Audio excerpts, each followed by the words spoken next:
didn't even get to cross.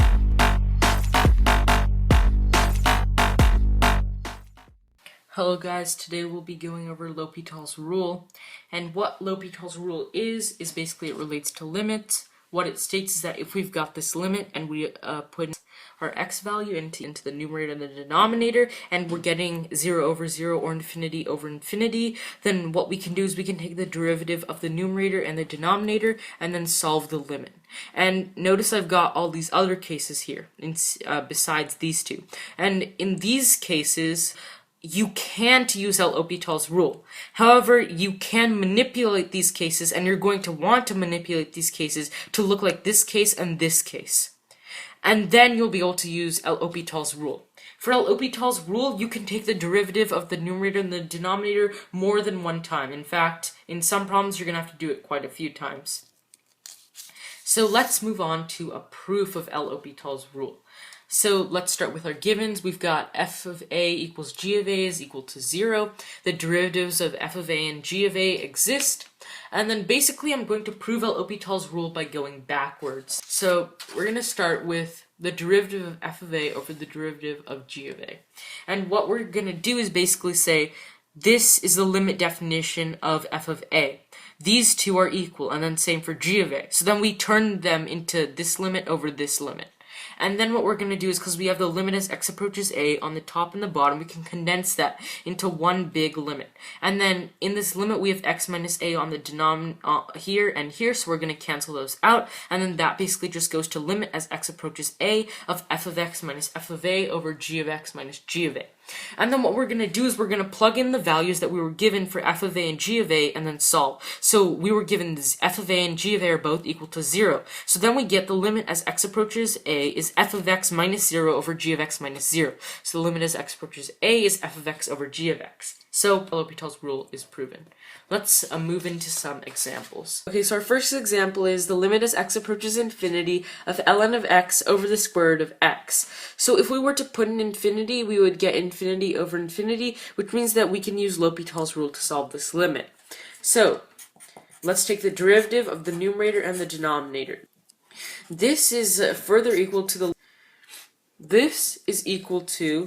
this square root of x cancels out, so then we get that this is equal to 2 over square root of x. If we plug in our value, then we get 2 over the square root of infinity, which is just equal to 0. Okay, let's move on to the next problem. If we were to plug in 0, we would get square root of 3 minus square root of 3, 0 over 2 times 0, 0. So since we have 0 over 0, we can use L'Hopital's rule. Take the derivative of the numerator and the denominator. So the limit as x approaches 0 of 1/2 times 3 plus x to the power of negative 1/2, all over 2. Let's plug in 0. So if we put in 0, then we'll get 1 over 2 times the square root of 3 times 1/2. This is equal to 1 over 4 times the square root of 3, and that's our answer.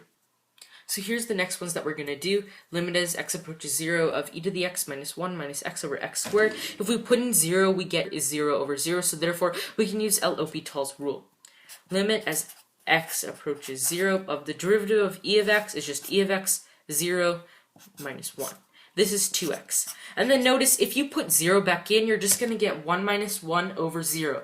So this is still 0 over 0. So we're going to do L'Hopital's rule one more time. The limit as x approaches 0 of e to the x over 2. Now notice if we put in 0, we're going to get 1 over 2. And that's going to be our answer. Let's move on to this example. Limit as x approaches 0 of 1 minus cosine 2x over x squared plus 2x. What we're going to do is, this is 1 minus 1 over 0 plus 0, aka 0 over 0, so we can do L'Hopital's rule. Limit as x approaches 0 of, this is just 0, this becomes 2 sine 2x over 2x plus 2. Now if we put in 0, sine of 0 is just 0, 2 times 0 is 0, over 0 plus 2, 0 over 2 is equal to 0. Okay guys, let's try another example. So let's first plug in 2. If we do that, we get 0 over 0, which means that we can use L'Hopital's rule. Now, a common mistake that is made here is that people will see, oh, there's an x. We should just keep doing L'Hopital's rule because we don't want an x there. You actually don't need to do that because notice that we're plugging in a 2. That means that we're actually going to get a real number when we do plug in that 2, which means that just because there's an x in the denominator doesn't mean that it's going to be indeterminate. So let's plug in 2. Let's plug that into our calculator.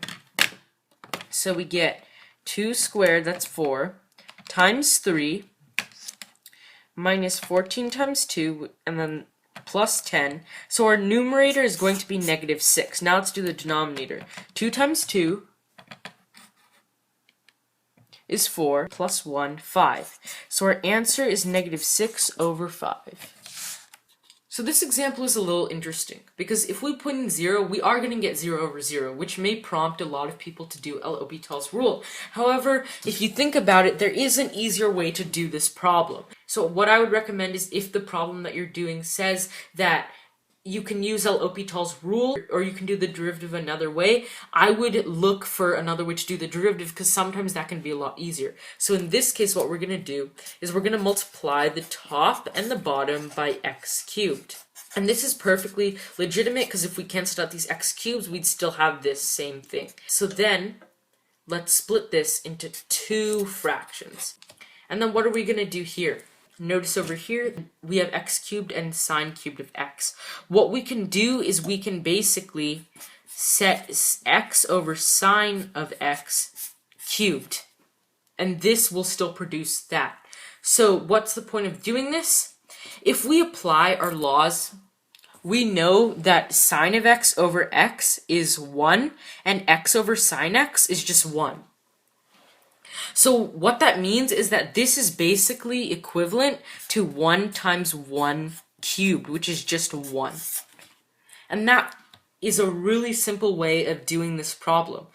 I'll put in what it would look like if you did it with L'Hopital's rule right here. So if you look at it, then you see it's a lot more complicated than this, and it would require a lot more work. On a test, you want to go as fast as you can. You should always look for the fastest way to do it. Now this example might be kind of tricky at first because you see, oh, we've got this exponent, 1 over x. So how are we going to do this? Well, this is with the natural log. So what we're going to do is we're going to set this equal to y. 1 minus 2x to the power of 1 over x. Then we're going to take the ln of both sides. So with natural logs, a property that we have is that we can move the exponent to the left of the natural log. So then we're going to get ln of 1 minus 2x over x. Now let's apply L'Hopital's rule. We keep ln of y, don't take the derivative of that, rather take the derivative of ln of 1 minus 2x, so 1 over 1 minus 2x times negative 2, chain rule, over 1.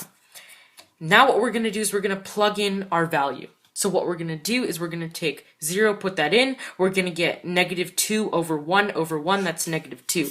ln y is equal to negative 2. And what we can do is we can say then that y is equal to e to the negative 2. So we're getting rid of the ln, and then we're setting e to this value.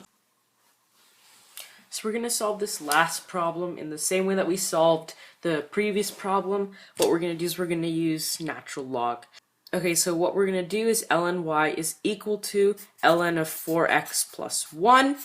And then we're going to bring down the cotangent x, and then we've got it like this. However, we can't apply L'Hopital's rule because if we put in our 0 here, we get infinity times 0. And while that is one of the cases where you're going to want to use L'Hopital's rule in, you can't actually use L'Hopital's rule when you have infinity times 0. You have to have 0 over 0 or infinity over infinity. So let's turn this into one of those forms. So let's do ln y is equal to ln of 4x plus 1 over tangent x. And now if we plug in 0, we get 0 over 0. So we can apply L'Hopital's rule. Let's take the derivative of the top and the bottom. 1 over 4x plus 1 times 4 for chain rule, all over secant squared x. Now if we plug in our value of 0, we're going to get 4 over 1 over 1, which is just 4. So we get ln y is equal to 4, and then y is equal to e to the 4th. Answer is e to the 4th. So guys, I hope this video helped you. It's basically a quick summary of L'Hopital's rule. L'Hopital's rule can be a little challenging at the beginning, but the more problems you do and the more practice you get, the easier it becomes. Thanks for watching.